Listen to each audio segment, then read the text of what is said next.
जैसे हम बोलते हैं कि एक स्पिरिचुअल जर्नी होती है, इवोल्यूशन ऑफ कॉन्शियसनेस में भी आपने बताया है.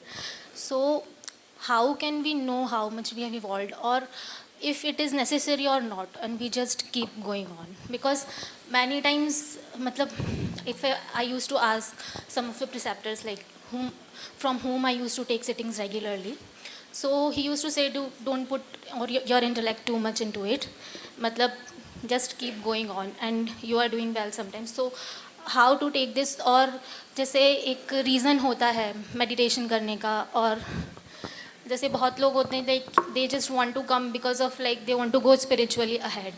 For me it was just an accidental thing. So and eventually as I keep going on, so I had a lot of experience which I just can't share. So that thing keeps me going on continuously. So what are your suggestions for me?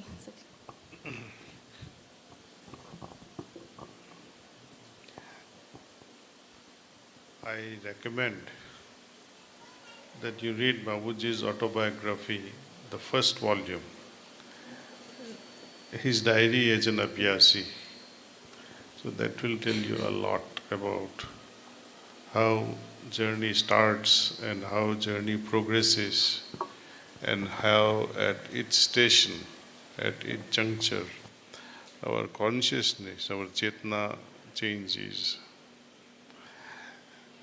Chetna or consciousness change also means your experience, your perception will also change.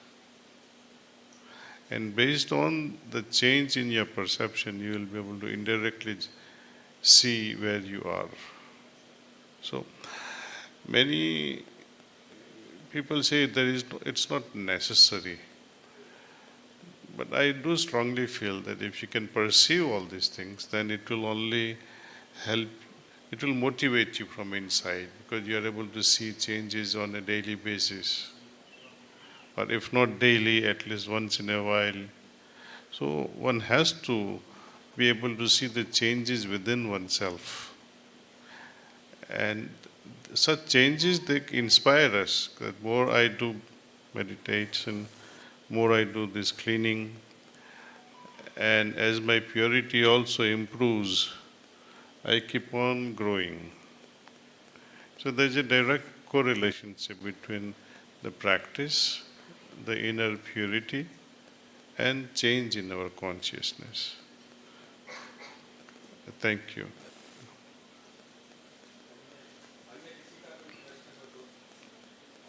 प्रश्न करें कृपया, अगर हिंदी में करेंगे तो जवाब हिंदी में मिलेगा. अधिकतम लोग यहाँ हिंदी चाहेंगे, तो प्रश्न हिंदी में रखें. Namaste Daji, I am Urvashi Tamrakara, 17-year-old from Riva. I recently joined SRCM group, and I just have one question. How can we be just like you? Because you are such an inspiration for us. There should not be duplicates in the godly kingdom. Because God makes all of us unique. You have your unique personality, your destiny, which should not be the same as somebody else. Be yourself and follow your heart in all situations. People like Babuji Maharaj, Vivekananda ji, and many great souls, Lord Krishna, they can inspire us. And their only desire is that we grow better than them. Some people may not believe it, but every father wants, every mother wants a child to surpass them, isn't it? Why wouldn't Krishna want it that way, or Babuji want it that way? So he doesn't want that you become like Babuji. He wants you to become better than him. All the best.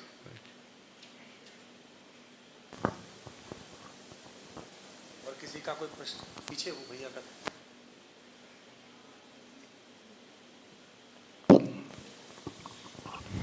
दाजी के चरणों में प्रणाम. मैं आनंद श्रीवास्तव प्रयागराज से आया हूँ. दाजी, मेरा प्रश्न ये है कि इतने लंबे जीवन काल में हमारी इतनी मन की इम्प्योरिटीज़ होती हैं, मन में, विचारों में बहुत ही इम्प्योरिटीज़ हम एक्वायर कर लेते हैं अब तक के जीवन में। जब ध्यान करते हैं तो उस वक्त तो लगता है कि उन इम्प्योरिटीज़ से हम बाहर आ रहे हैं या बाहर आ चुके हैं या बाहर आ सकते हैं, लेकिन 24 घंटे में ध्यान हम 40 मिनट का करते हैं, 1 घंटे का करते हैं, और जो बाकी के 23 घंटे होते हैं उनमें फिर कहीं ना कहीं हम फिर वहीं के वहीं पहुंच जाते हैं।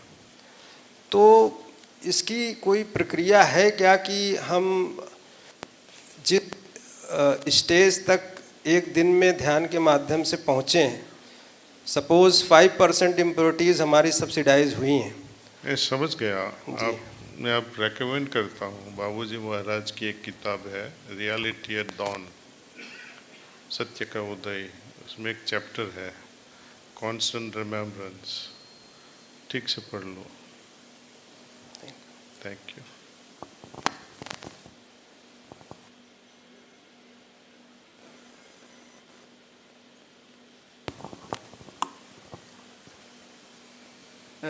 आपको नमस्कार। नमस्कार। मैं सिमरिया से आलोक पांडे जी। मेरा प्रश्न ये था, मैं 17 साल का हूँ।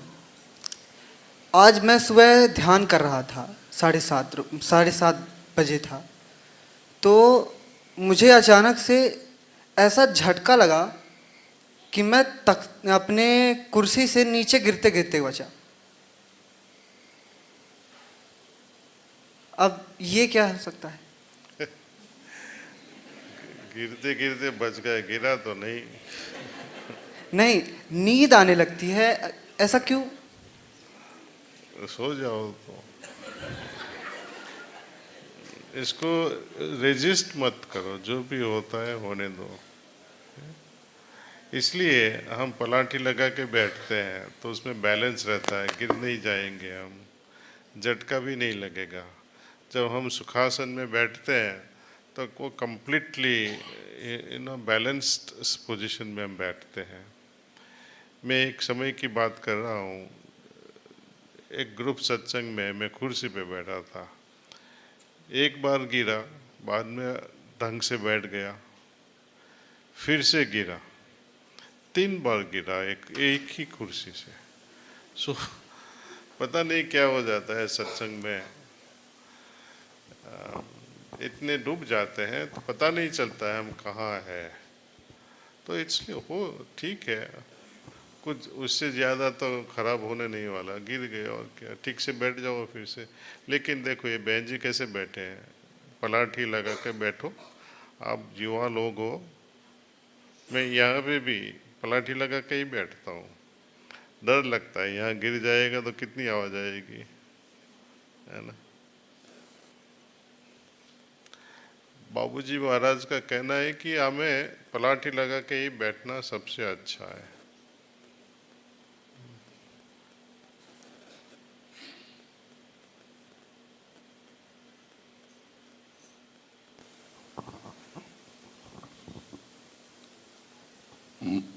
मैं रावासर पांडे रीवा से हूँ।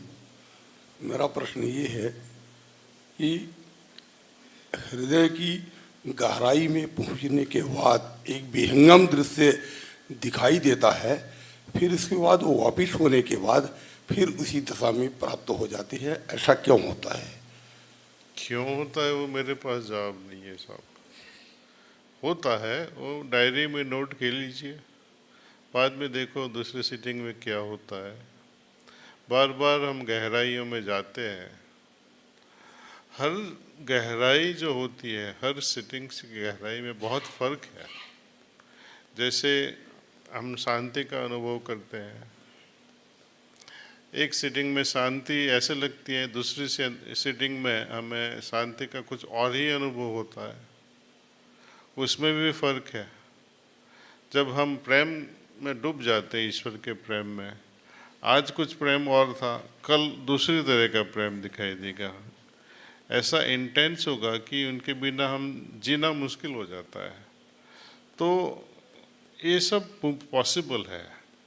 ये एक्सपीरियंस अनुभव जो होते रहते हैं उसका नोट करते रहना चाहिए हमें। उससे भी पता चलता है कि हमारी ट्रेजेक्टरी कैसी है, हमारी यात्रा कैसे चल रही है। 10 साल के बाद आप पढ़ोगे तो आपको एक मैप दिखाई देगा कि कैसे कैसे हम आगे चलते हैं ऐसे। One last question please. प्रणाम दाजी। प्रणाम। दाजी, ये नहीं समझ में आता कि सभी गुरु सभी बहुत अच्छे लगते हैं, तो हम किसको फॉलो करें? और सभी को मन से बहुत प्रणाम और बहुत श्रद्धा रहती है, तो कहाँ अपना मन लगाएं? और प्रश्न तो मतलब समझ में नहीं आता कि कैसे पूछें। प्रश्न कोई है ही नहीं असल में, बस सभी गुरु अच्छे लगते हैं, सभी का सत्संग अच्छा लगता है, तो हम किसको फॉलो करें और एक ही मार्ग पकड़ के कैसे चलें? और एक चीज़ और पूछनी थी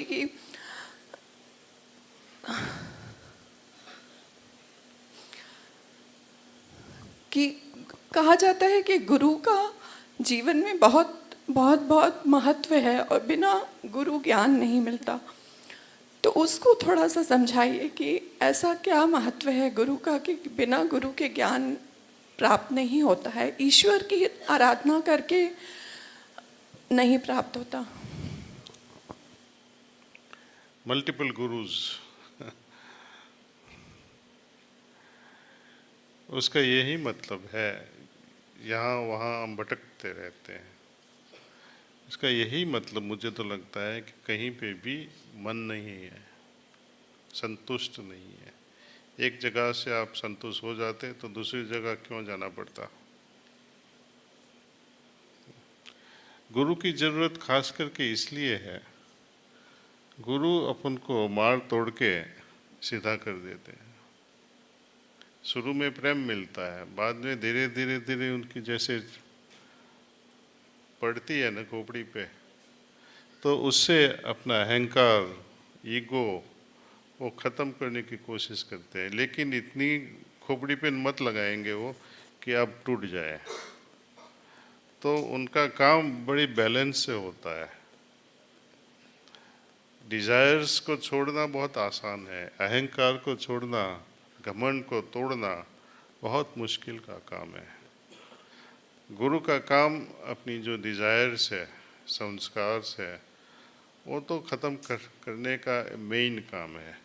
दूसरा अहंकार को ख़त्म करने का। जब तक अहंकार रहेगा कि मैंने समाधि प्राप्त की, तब तक ईश्वर नहीं मिलेगा। मैंने ये कमाया वो कमाया, वो तो फालतू चीज़ है। योगियों में भी घमंड रहता है, ये जाग गया वो जाग गया, इसमें जागृति हुई, ये अनुभव हुआ, लेकिन सब कुछ हमें न्यौछावर कर देना है ईश्वर पे। आपकी कृपा से ये मिला, ऐसा नहीं कहेंगे कि मैंने ध्यान किया मुझे अनुभव हुआ। वो घमंड की सीढ़ियों पे चढ़ने जैसा है।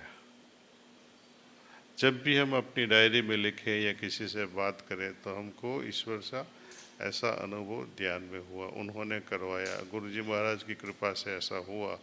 जब भी हमारी लैंग्वेज शुरू हो जाती है कि मैंने अनुभव किया, मैं ध्यान करता था, ऑफकोर्स हम ध्यान करते थे, लेकिन हमारा अटेंशन कहाँ जाता है? मैं वो सिर्फ हमारा भाव जो है, एटीट्यूड है, चेंज करना है, ईश्वर की ओर जोड़ना है। और गुरु का काम यही है कि धीरे धीरे धीरे मैं से तू ईश्वर की ओर जाना, वही इतना ही काम है उनका। और कैसे पसंद करें वो तो आप पे आधारित है।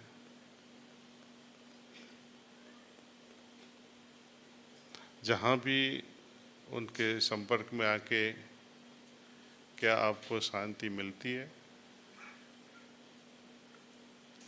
आत्मा का एक ही ध्येय है कि ये जीवन, इस जीवन में हम अपना अल्टीमेट गोल जो मोक्ष का है मिनिमम वो प्राप्त कर ले रहे हैं। यदि वो मेथड जो है, प्रैक्टिस जो है, वहाँ तक ले जा सकती है, गुरु ऐसा हो जो वहाँ तक ले जा सकता है, तो आपके मन में, आपके आत्मा में एक तरह की शांति हो जाएगी, सुख हो जाएगा, चैन मिलेगा आपको, एक तरह के लाइटनेस महसूस करोगे। यदि वो गलत होगा तो आपका आत्मा, आपका हृदय भी उब उठेगा कि नहीं, यहाँ नहीं, एक दूसरे जाना पड़ेगा, तीसरा जाना पड़ेगा, जब तक हृदय में ऐसा नहीं लगे कि नहीं यही ठीक है।